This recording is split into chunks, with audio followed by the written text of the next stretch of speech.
राजस्थान की राजनीति में अगर किसी नेता का नाम लगातार चर्चा में बना रहा है तो वो है सचिन पायलट। पायलट लंबे समय से मुख्यमंत्री बनने का सपना देख रहे हैं, लेकिन हर बार उनके सामने सबसे बड़ी चुनौती बनकर खड़े हो जाते हैं अशोक गहलोत। 2018 का चुनाव हो या फिर उसके बाद की सियासी हलचलें, पायलट ने अपनी मेहनत से कांग्रेस को फायदा पहुंचाया, लेकिन कुर्सी मिल गई अशोक गहलोत को। अब जब कांग्रेस 2023 की विधानसभा चुनाव में करारी हार झेल चुकी है, आलाकमान ने एक बार फिर से पायलट को आगे करने का संकेत दिया। ऐसे में सवाल उठता है कि क्या अब की बार सचिन पायलट का सपना सच होगा या गहलोत अपनी पुरानी रणनीति से एक बार फिर से बाजी मार लेंगे। 2013 का चुनाव अशोक गहलोत की योजनाओं पर लड़ा गया था। उस समय जनता ने कांग्रेस को नकार दिया और पार्टी को महज 21 सीटों पर समेट दिया। इसके बाद सचिन पायलट को राजस्थान कांग्रेस की कमान दी गई। 5 साल तक पायलट ने पूरे प्रदेश में संगठन को फिर से खड़ा किया, युवाओं और किसानों के बीच काम किया और कांग्रेस को 2018 में सत्ता में वापसी दिलवाई। लेकिन नतीजों के बाद जो समीकरण बने उसमें मुख्यमंत्री की कुर्सी अशोक गहलोत को दे दी गई। पायलट और उनके समर्थकों ने जमकर इसका विरोध किया, लेकिन आलाकमान ने अनुभव और गहलोत की पकड़ को देखते हुए फैसला उनके पक्ष में किया। नतीजा ये हुआ कि पायलट की मेहनत का फल गहलोत को मिला और पायलट समर्थक खेमेबाजी में उलझ गए। 2018 के बाद भी पायलट खामोश नहीं बैठे। 2020 में उन्होंने अपने समर्थक विधायकों के साथ खुला विद्रोह कर दिया। वो दिल्ली तक जाकर आलाकमान पर दबाव बनाते रहे, हालांकि बाद में उन्हें पीछे हटना पड़ा और गहलोत ने अपनी कुर्सी बचा ली। ये घटनाक्रम पायलट के राजनीतिक करियर के लिए बड़ा झटका साबित हुआ, लेकिन इससे ये भी साबित हो गया कि वो राजस्थान की राजनीति में एक बड़े धड़े का प्रतिनिधित्व करती है, कि बड़ी संख्या में युवा उनके साथ थे। जब 2023 की विधानसभा चुनाव हुए तो कांग्रेस ने गहलोत की योजनाओं और कामकाज के आधार पर चुनाव लड़ा, लेकिन जनता ने इस बार भी उम्मीदों पर पानी फेर दिया और बीजेपी को सत्ता सौंपी। कांग्रेस की हार के बाद आलाकमान ये दबाव बनने लगा कि अब नई रणनीति और नया चेहरा सामने लाना जरूरी है। इसी कड़ी में एक बार फिर से सचिन पायलट का नाम अब चर्चा में आ गया। कांग्रेस हाईकमान जानता है कि गहलोत के नेतृत्व में पार्टी लगातार कमजोर हो रही है और दूसरी ओर पायलट युवा चेहरा है और उनकी छवि साफ सुथरी है। खास करके युवाओं, किसानों और सवर्ण पिछड़ों वर्गों में उनकी अच्छी पकड़ है। यही वजह है कि हार के बाद आलाकमान पायलट को नई जिम्मेदारी देने के मूड में दिखाई देता है। राजस्थान कांग्रेस में अब सबसे बड़ा सवाल यही है कि 2028 का विधानसभा चुनाव किसके नेतृत्व में लड़ा जाएगा।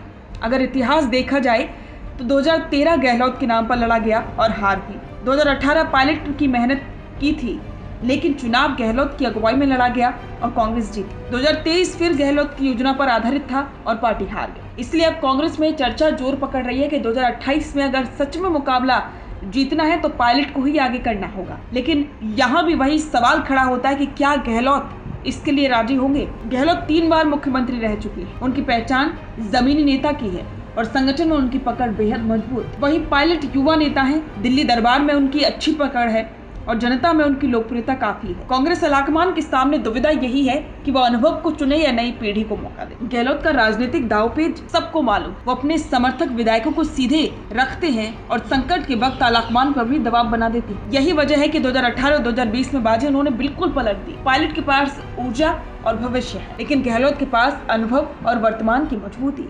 यही वजह है कि हर बार ये मुकाबला रोचक बन जाता है। कांग्रेस हाईकमान के लिए राजस्थान हमेशा से मुश्किल राज्य रहा है। यहाँ की राजनीति व्यक्तिगत खेमेबाजी पर ज्यादा टिकी रहती है। आलाकमान ने बार बार समझौता कराकर दोनों नेताओं के साथ रखने की कोशिश की, लेकिन ये प्रयोग कभी सफल नहीं हो पाया। अब 2028 के चुनाव से पहले पार्टी के सामने साफ विकल्प है, या तो पायलट को मौका देकर नया संदेश दिया जाए या गहलोत के भरोसे एक बार फिर से चुनावी मैदान में उतारा जाए।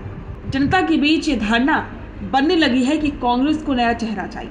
पायलट की लोकप्रियता खास करके युवाओं में गहलोत से ज्यादा है। किसान आंदोलन और युवाओं के मुद्दों पर उन्होंने खुलकर आवाज उठाई। दूसरी ओर गहलोत को पुराने लोग ज्यादा पसंद करते। अब 2028 की विधानसभा चुनाव से पहले पार्टी के सामने साफ विकल्प है, या तो पायलट या गहलोत। अगर कांग्रेस समय रहते ये फैसला नहीं करती तो हो सकता है कि पायलट का धैर्य जवाब दे और वो कोई बड़ा कदम उठा ले, जैसा कि 2020 में हुआ था। राजस्थान की राजनीति में सचिन पायलट और अशोक गहलोत की जंग अब अनुभव बनाम युवा नेतृत्व कहानी बन चुकी है। पायलट लंबे समय से मुख्यमंत्री बनने का सपना देख रहे हैं, लेकिन हर बार गहलोत बाजी मार जाते हैं। अब जबकि 2023 की हार के बाद कांग्रेस नई रणनीति की तलाश में है, ऐसे में आलाकमान के सामने बड़ा फैसला है। अब सवाल ये कि क्या 2028 में कांग्रेस सचिन पायलट के चेहरे पर चुनाव लड़ेगी और उनके सपनों को सच करेगी, या फिर गहलोत एक बार फिर से अपनी राजनीतिक चालों से पायलट को किनारे कर देंगे। ये सवाल आने वाले समय में न सिर्फ राजस्थान बल्कि राष्ट्रीय राजनीति को भी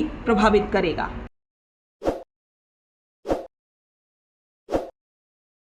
ताज़ा खबरों के लिए विजिट करें द फैक्ट इंडिया की वेबसाइट और डाउनलोड करें द फैक्ट इंडिया ऐप।